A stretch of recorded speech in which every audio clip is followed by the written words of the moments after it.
आप कर्म करते हैं, फिर भी आप दुखी क्यों हैं? क्या आपका कर्म कर्म है या फिर दुष्कर्म है? सही कर्म का ही सही फल मिलता है, लेकिन सही कर्म करें कैसे? सही कर्म होता क्या है? दोस्तों, आज मैं आपको एक कहानी सुनाने जा रहा हूं।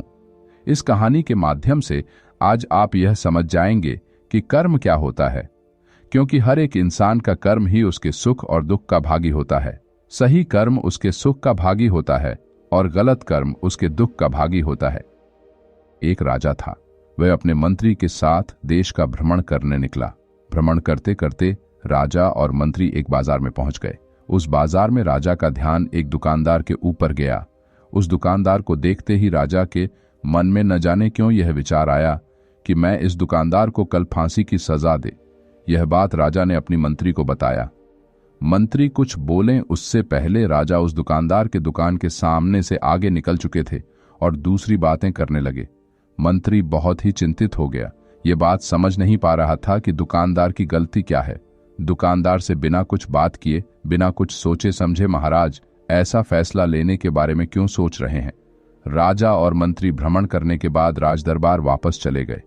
मंत्री को रात भर नींद नहीं आई। सुबह जगने के बाद मंत्री एक साधारण प्रजा का रूप बनाकर उस दुकानदार के पास गया और उस दुकानदार से पूछा, तुम क्या बेचते हो? दुकानदार ने जवाब दिया, मैं चंदन की लकड़ी बेचता हूं। फिर मंत्री आसपास के लोगों से दुकानदार के बारे में पूछना शुरू किया। सबने जवाब दिया कि दुकानदार किसी से बोलता नहीं है, हमेशा दुखी रहता है। मंत्री को बात समझ में आ गई। मंत्री फिर वापस दुकानदार के पास गया और उस दुकानदार से पूछा, तुम दुखी क्यों रहते हो? दुकानदार ने बताया, मैं दुखी इसलिए रहता हूं क्योंकि मेरे दुकान पर लोग आते हैं, चंदन की लकड़ियां सूंघते हैं और बोलते हैं बहुत ही सुंदर है, बहुत ही अच्छी महक है, लेकिन कोई खरीदा नहीं है, इसलिए मैं बहुत दुखी रहता हूं। मंत्री दुकानदार की बात सुनकर खुद भी भाव विभोर हो गया। कोई भी दुकानदार दुखी क्यों न हो अगर उसके दुकान का कोई भी सामान खरीदा ना जाए, जबकि सामान में कोई कमी ना हो। मंत्री सोचने लगा कि यह दुकानदार अपने दुखों के वजह से इतना दुखी रहता है, परंतु राजा इस दुकानदार को फांसी पर क्यों लटकाना चाहते हैं?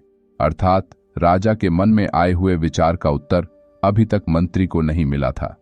मंत्री ने फिर दुकानदार से पूछा, भाई तुम क्या करोगे अगर तुम्हारे दुकान की सारी चंदन की लकड़ियां ऐसे ही रखी रह जाएंगी?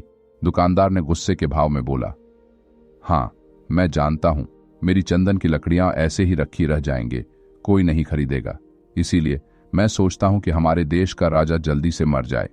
अगर वह जल्दी से मर जाता तो मैं उस राज दरबार में उस राजा के दाह संस्कार के लिए अपनी चंदन की लकड़ी देता, जिससे मुझे कुछ पैसे मिल जाते और इस बाजार के अलावा बाकी के लोगों को भी मेरे चंदन की लकड़ी के बारे में पता चलता, तो फिर शायद कुछ न कुछ लोग मेरी दुकान से जरूर खरीदने आते।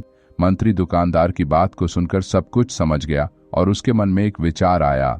मंत्री ने दुकानदार से चंदन की कुछ लकड़ियां खरीदे।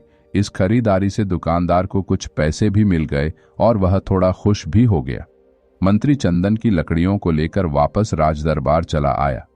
राजदरबार पहुंचकर मंत्री ने उन चंदन की लकड़ियों को राजा के समक्ष रख दिया और बोला कि हे राजन, ये चंदन की लकड़ियां उसी दुकानदार ने आपको भेंट किया है जिस दुकानदार को आप फांसी देने के लिए सोच रहे थे। राजा उन चंदन को सूंघे तथा सूंघने के बाद बड़े ही प्रसन्न हुए। उन्होंने कहा, यह चंदन की लकड़ियां बहुत ही ज्यादा खुशबूदार हैं। दुकानदार के इस अनोखे भेंट से राजा बहुत खुश हुए और मंत्री को कुछ स्वर्ण मुद्राएं दिए तथा बोले, जाओ उस दुकानदार को ये स्वर्ण मुद्राएं इनाम में देना और बोलना कि आज के बाद महल में जब कभी भी चंदन की लकड़ी की जरूरत पड़ेगी तब तुम्हारे दुकान से ही चंदन की लकड़ी ली जाएगी। मंत्री जी मुस्कुराने लगे तथा यह सोचने लगे कि अब तो राजा के मन में उस दुकानदार को फांसी देने का विचार आ ही नहीं सकता, क्योंकि अब तो हमेशा राजदरबार के लिए चंदन की लकड़ियों का इंतजाम की जिम्मेदारी उस दुकानदार को जो मिल गई है। मंत्री स्वर्ण मुद्राओं को लेकर वापस दुकानदार के तरफ चल दिया।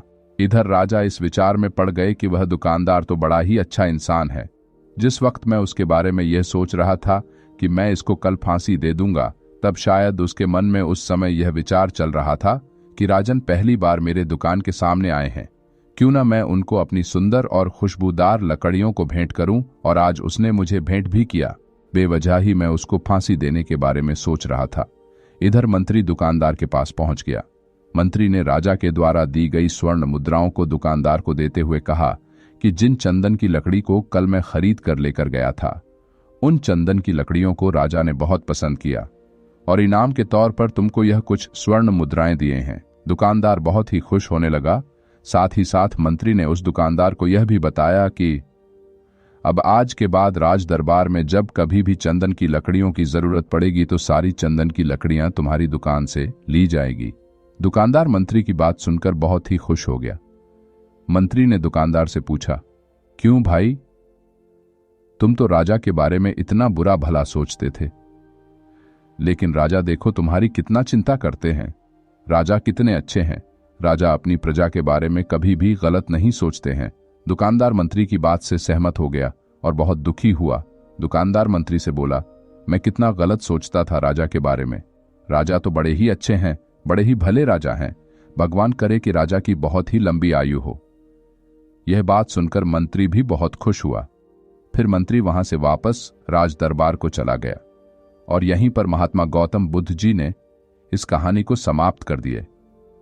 फिर अपने शिष्यों से उन्होंने पूछा कि अब बताओ कि कर्म क्या है।